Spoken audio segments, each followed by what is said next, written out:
परम स्नेही साहित्यानुरागी सुधीजनों, मैं ब्रजेंद्र नाथ आपके अपने शुद्ध साहित्यिक और मौलिक रचनाओं के चैनल मर्मज्ञा नेट से जुड़ने पर हार्दिक अभिनंदन करता हूं, स्वागत करता हूं।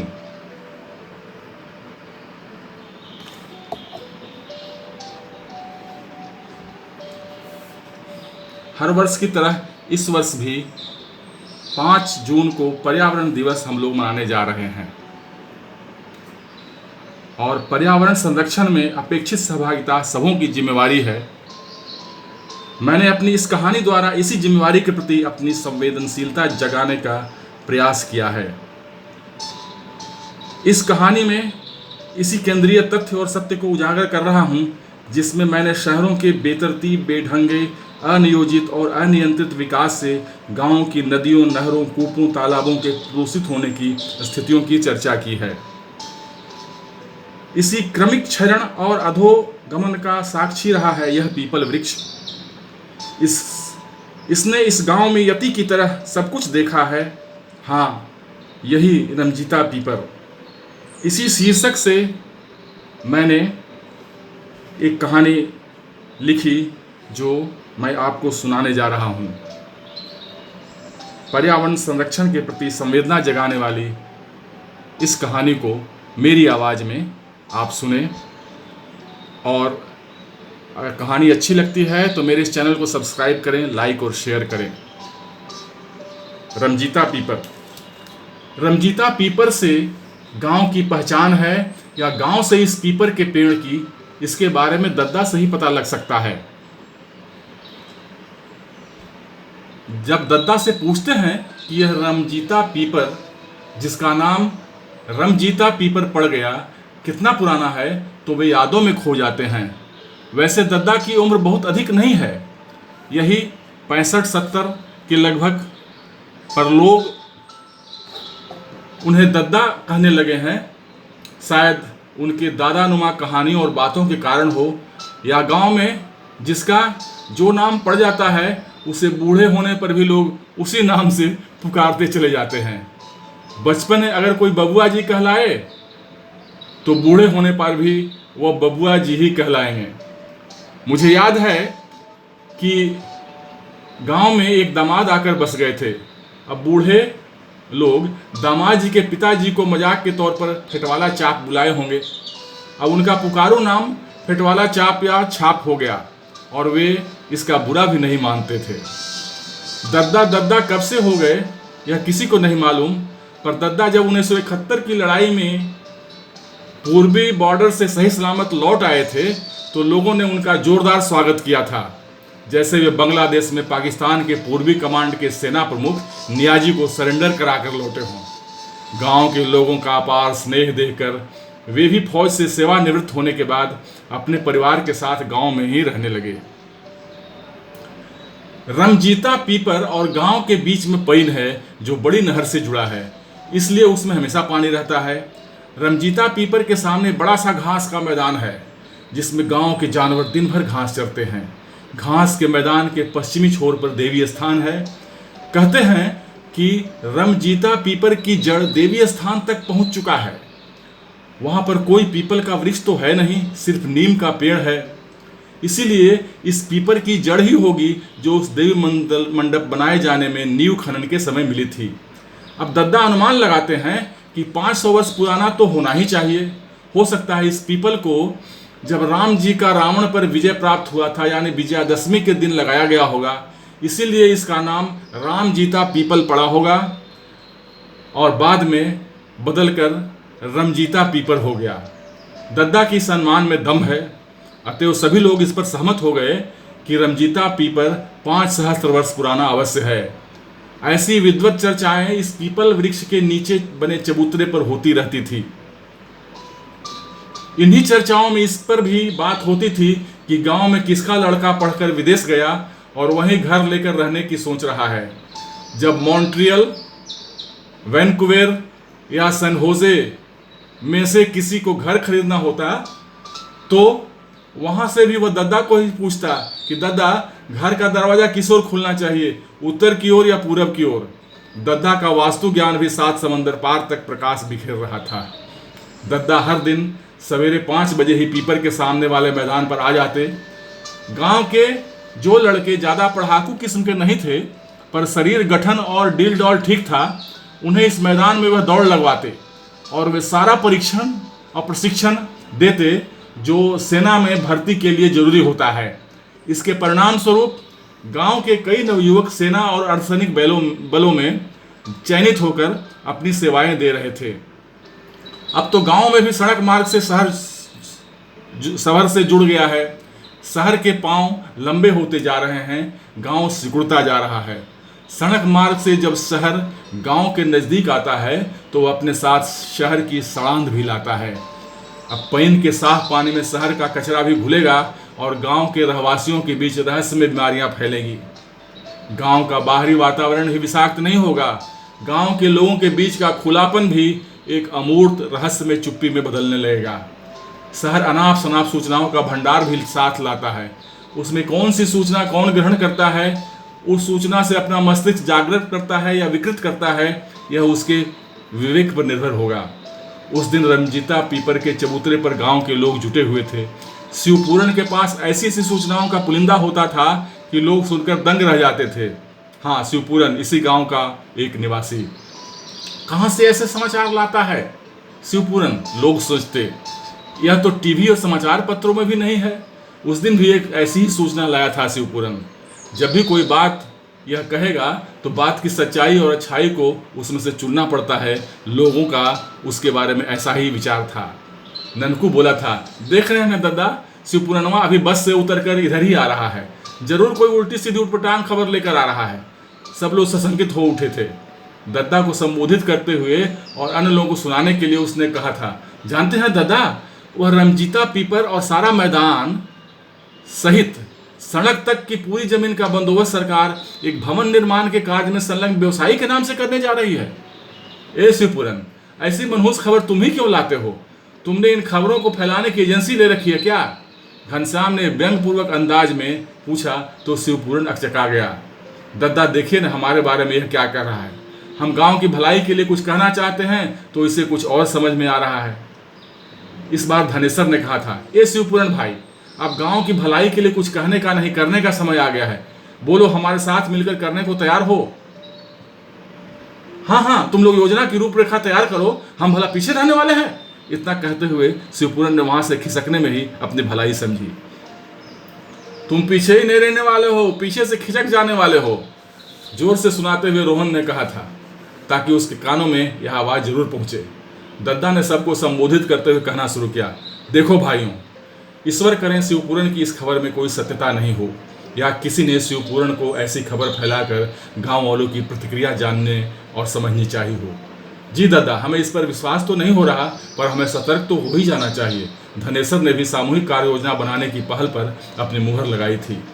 दद्दा बोले, कल सुबह आप में से जितने लोग समय निकाल पाते हों, इसी पीपल वृक्ष के नीचे जमा हों और हम लोग सामूहिक एकजुटता के लिए क्या कर सकते हैं इसकी योजना बनाएंगे।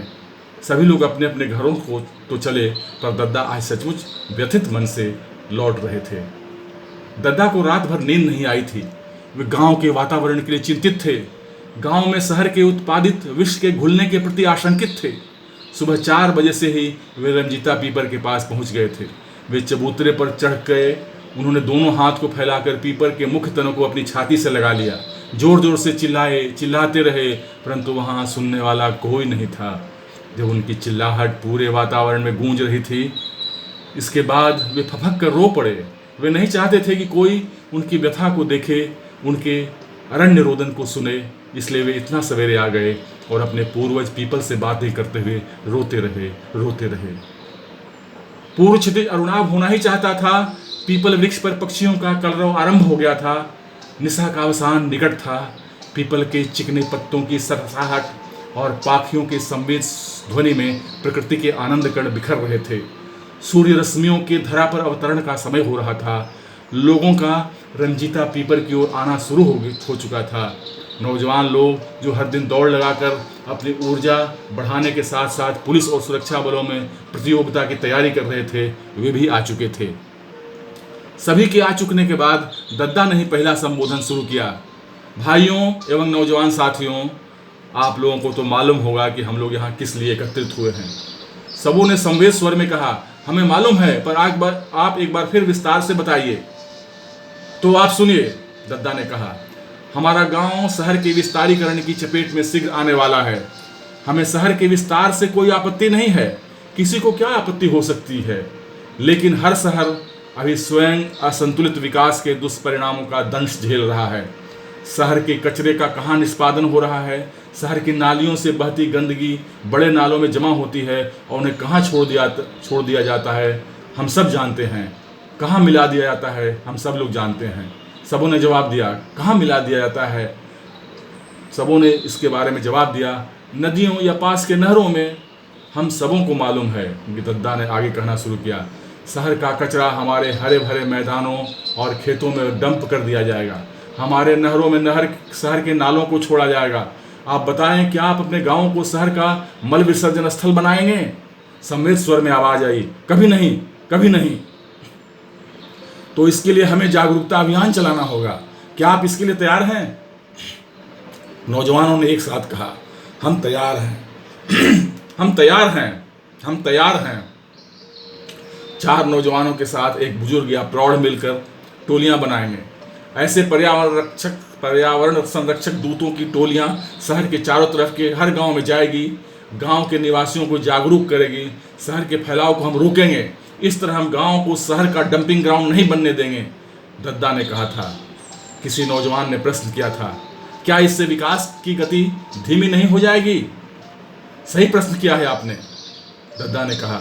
हमें विकास होने या विकास को गति देने में कोई डर नहीं है।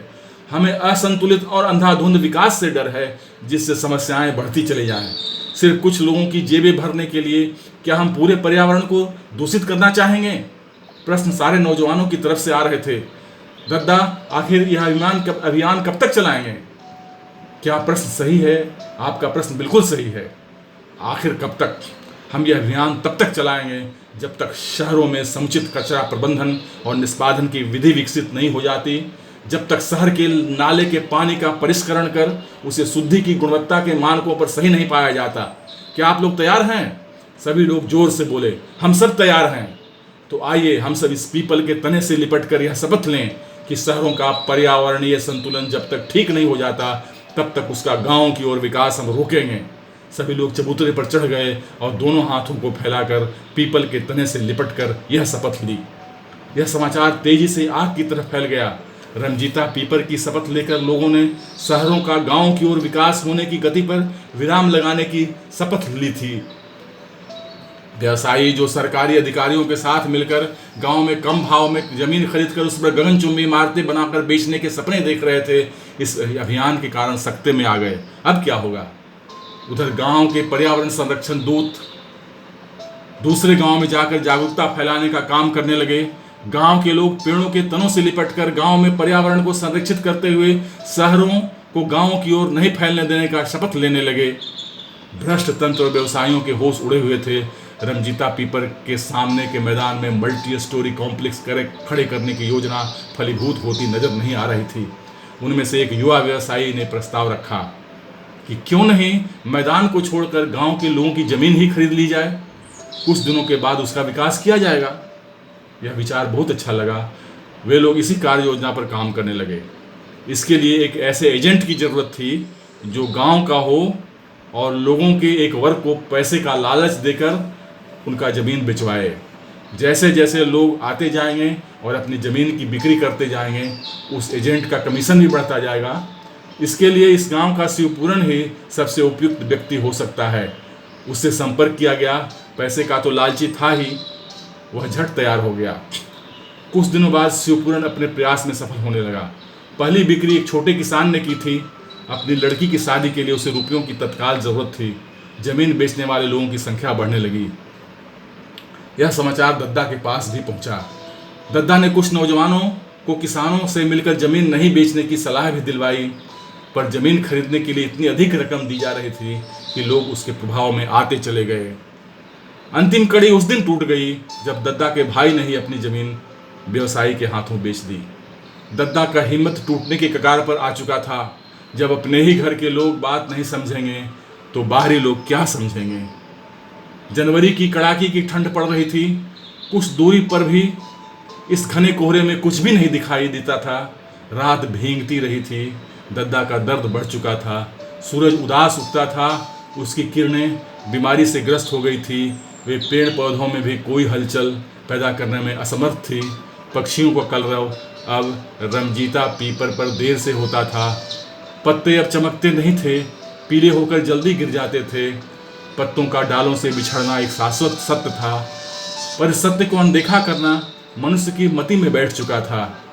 ऐसा ही एक दिन था। दिन चढ़ चुका था, पर सभी पेड़ पौधे पशु पक्षी ताल तलैया अलसाए हुए थे। मनुष्य इससे अलग कैसे रह सकता था? घनश्याम परेशान सा धनेश्वर से पूछता है, अरे दद्दा को देखा क्या? दद्दा सुबह सुबह रमजीता पीपर के तरफ गए होंगे, चलो चलो उधर ही देखते हैं, धनेश्वर ने कहा था। रास्ते में रोहन और मदन भी मिल गए। उन्हें दूर से ही धुंध में कुछ दिखा था। वे निकट चले गए। जब चबूतरे के पास पहुंचे तो उन्होंने पीपल के पेड़ के तने से एक कंबल लिपटा देखा था। देखो, किसी ने कंबल यहाँ पसार दिया है और भूल गया है। चलो कंबल को ले चलते हैं और जिसका होगा उसे दे देंगे। घनश्याम चबूतरे पर चढ़ गया। रोहन भी चढ़ा। जब दोनों ने मिलकर कंबल हटाई तो दद्दा को तने से लिपटा हुआ पाया। घनश्याम दद्दा को कंधे पर पकड़कर जैसे ही दद्दा से कहा, दद्दा दद्दा यहाँ अभी तक क्या कर रहे हैं, वैसे ही दद्दा का शरीर पीठ के बल गिरने लगा। तब रोहन ने भी दौड़कर पकड़ा। दद्दा का शरीर ठंडा हो चुका था। दद्दा ने रंजीता पीपर और मैदान को तो बचा लिया, परंतु गांव को नहीं बचा सके। दद्दा गांव को नहीं बचा सके। बस इतनी सी थी मेरी कहानी।